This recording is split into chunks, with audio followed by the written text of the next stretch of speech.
Hebrews chapter 7. This Melchizedek was king of Salem and priest of God Most High. He met Abraham returning from the slaughter of the kings and blessed him, and Abraham apportioned to him a tenth of everything. First, his name means King of Righteousness. Then also, King of Salem means King of Peace. Without father or mother or genealogy, without beginning of days or end of life, like the Son of God, he remains a priest for all time. Consider how great Melchizedek was. Even the patriarch Abraham gave him a tenth of the plunder.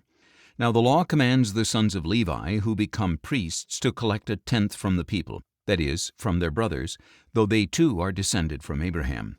But Melchizedek, who did not trace his descent from Levi, collected a tenth from Abraham and blessed him who had the promises.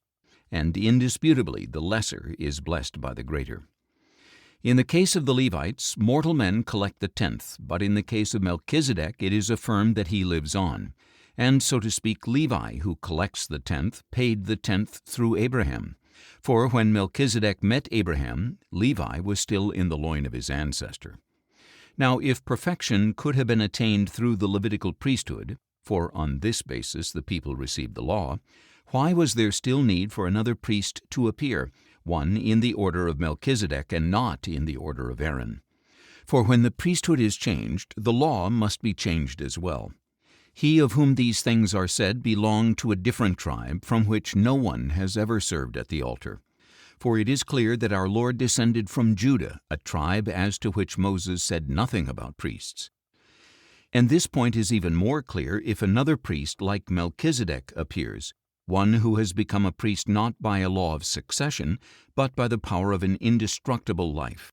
For it is testified, "You are a priest forever in the order of Melchizedek."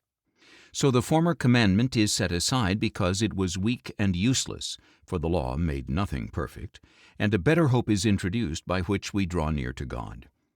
And none of this happened without an oath. For others became priests without an oath, but Jesus became a priest with an oath by the one who said to him, "The Lord has sworn and will not change his mind. You are a priest forever." Because of this oath, Jesus has become the guarantee of a better covenant. Now there have been many other priests since death prevented them from continuing in office. But because Jesus lives forever, he has a permanent priesthood. Therefore he is able to save completely those who draw near to God through him, since he always lives to intercede for them. Such a high priest truly befits us, one who is holy, innocent, undefiled, set apart from sinners, and exalted above the heavens. Unlike the other high priests, he does not need to offer daily sacrifices, first for his own sins and then for the sins of the people. He sacrificed for sin once for all when he offered up himself. For the law appoints as high priests men who are weak, but the oath which came after the law appointed the Son who has been made perfect forever.